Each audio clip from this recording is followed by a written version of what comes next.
You don't need me to illustrate the size of the problem for you. You don't need me to do that because you already know. I think deep down, even those that would deny climate change science know that something isn't right and we can't keep going on like this much longer. The most important reason why I'm not going to dwell on that, though, is because guilt is a poor motivator. I don't know about you, but guilt for me usually ends in paralysis. I watch a TED Talk or a documentary or I read an article about climate change or deforestation or habitat destruction, and I do nothing. My heart aches to do something, but there's rarely anything concrete I feel I can do. I think a lot of us feel that way.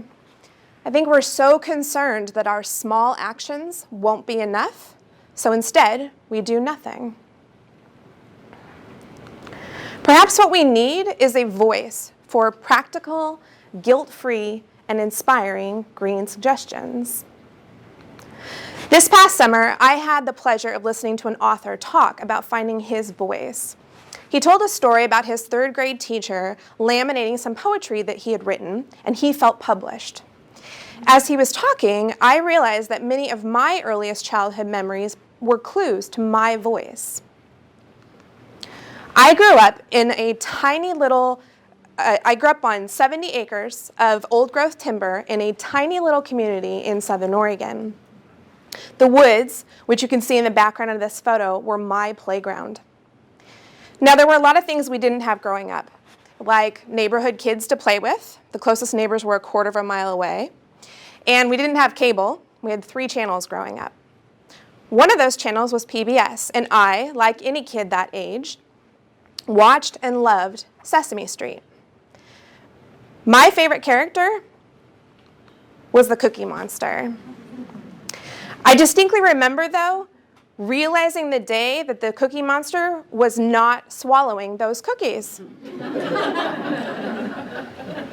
Obviously, I was a child and I didn't understand that he was a puppet and had a very real and valid reason for not swallowing the cookies. But I remember just being devastated by the realization. I thought to myself, that's so wasteful.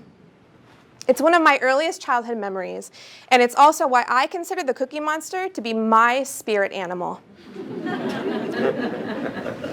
He made me see and hate waste.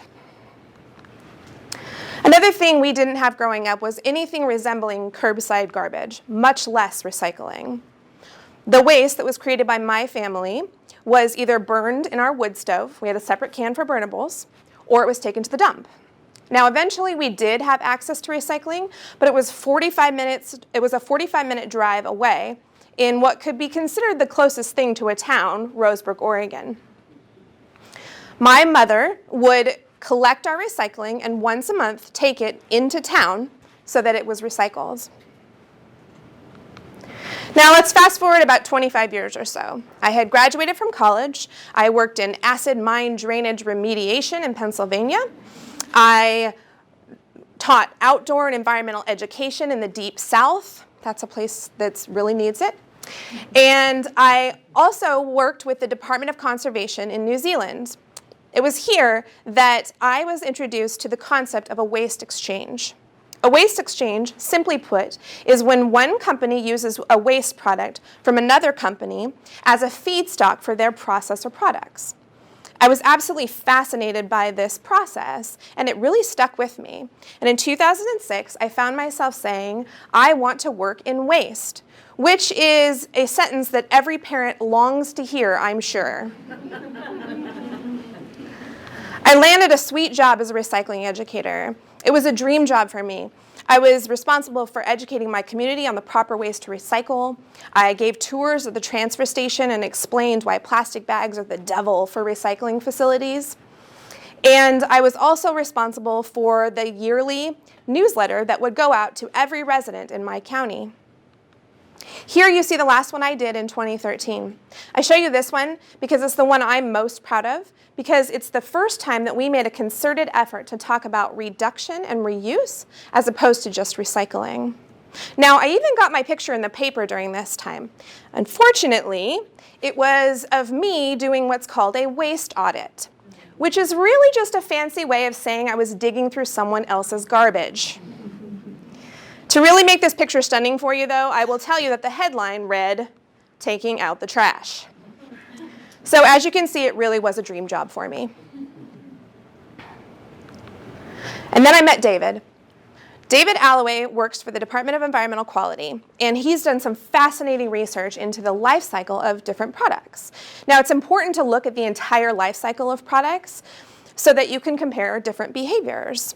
One of his major studies looked at drinking water, and it looked at the entire life cycle of lots of different ways to get drinking water. We're going to look at 2 of them.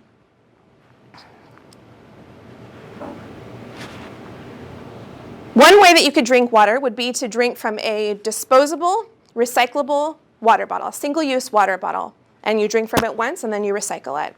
Another way would be to drink from a reusable, a single-purchase, reusable water bottle, and to drink from it again and again and again. There's resources associated with both of those types of bottles. So you might have oil or petroleum to make the plastic, energy, water, and so on. There's also resources associated with the use and end of life of those bottles. So for the reusable bottle, you have to wash it periodically, one would think. And for the recyclable bottle, there's energy and water associated with the end of life or the recycling of the bottle. So this study looked at the entire life cycle of those 2 things and looked at a whole host of environmental factors. We're going to look at a generalized view of all of the environmental factors. So this study found that reuse, or waste prevention or waste reduction, has 97% less impact than drinking water from a single-use disposable water bottle, even if we recycled it. 97%. That's huge. By the way, the results of this study are not unique to water bottles alone. In virtually every life cycle analysis I've ever seen, the benefits of reuse, waste reduction, waste prevention vastly outweigh the benefits of recycling. For the purposes of this talk, though, we will focus on water bottles. The study went a little further, and it said, well, what if the problem is that we're not recycling enough? Maybe we should get better at it, which is what we were all trying to do. And the results you can see here. So column A is our current recycling rate. Column B is if we did much better, about twice as much. And again, column C is that reuse option. So as you can see, I was focusing on getting people from A to B, but I suddenly realized I could be working on getting people from A to C. It took me a while to really comprehend this information. I think I had to see it 4 or 5 times for it to really start to sink in. Finally, in 2013, I walked away from my career as a recycling educator to use my voice as a waste reduction advocate. I began to look around and ask myself, what do people need to really feel inspired and empowered to take action? They need to understand the impact of their actions, not to guilt trip them, but to help them realize that recycling will only get us so far, even if we vastly increased the recycling rates. There's this saying, you aren't in traffic, you are traffic. I think that same thing applies to environmental issues. We tend to think of environmental impacts as something like this, but that removes us and our everyday actions that, multiplied by all of us, have gotten us to where we're at today.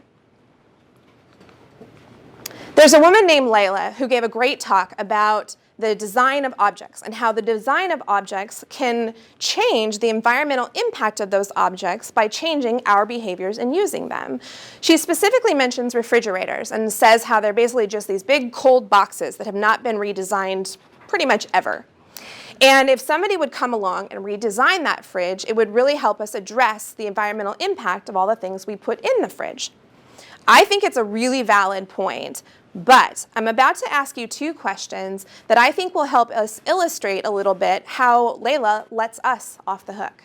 So, first question, raise your hand if you are a refrigerator designer. I'm not. Raise your hand if you drink water every day. If you are a refrigerator designer, great.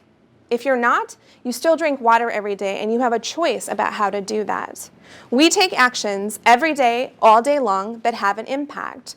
So let's start making a little bit better ones. So, you're probably asking yourself, what is she asking of me? Well, I quit my job, but luckily for you, that's not what I'm asking. Remember earlier when I promised to give you practical, guilt-free, and inspiring green suggestions? My voice is that of a waste reduction advocate, but I cannot do it alone. I have just one voice. I have a friend who told me recently, Tara, what you're doing is you're starting a movement. And I said, well, that sounds great, but I don't know how to start a movement. So I really started to think about it, and I thought, how did I change the things that I've changed in my own life? To be honest with you, it's been a bit of an ugly process. I've had a lot of false starts along the way. But I kept at it, and I've started to see some real positive changes in my own life. Most importantly, I've started to see my behavior change the behavior of people around me. Friends, family, and even sometimes strangers. I'm going to tell you a quick story about this that illustrates it. So 2 weeks ago, I met a woman at a networking event, and as you do at networking events, we started talking about what we do. And I told her all about my love for waste, and I told her a couple of the things that I have changed in my own life, and I mentioned specifically refusing a straw in a restaurant. And then I met her again just this past week. And we again had a great conversation. We decided to exchange information at the end of that conversation. So I handed her my business card. She handed me hers. I took a picture of hers with my phone, and I handed it right back to her, and I said, here, you can use this for the next person. And she said to me, that's 2 things in the last week that you've made me completely think differently about. Business cards, plastic straws, disposable water bottles. In the grand scheme of things, these seem like really small things indeed. But what if that's where it starts? What if we can change that behavior and build on that success? I think it starts with a challenge. Has anybody in here ever taken one of those online challenges? I have. And sometimes I succeed and sometimes I fail. But you know what's the same every time I take one? I make a public commitment. I'm going to suggest to you to do one simple thing. So for the next 2 weeks, commit to yourself to no disposable water bottles. Maybe this will be something new for you. Maybe it will help solidify efforts that you're already making. And maybe most importantly, it will affect those around you. One of the most important pieces, I think, of this is to use social media or talk to your friends, basically share that knowledge with others. Social media is how we communicate with each other these days. So I think posting about waste reduction behaviors can be really powerful. I think we too easily fall into the trap of thinking that our small actions won't be enough, so we do nothing instead. Let's stop doing nothing. Let's do something. Thank you.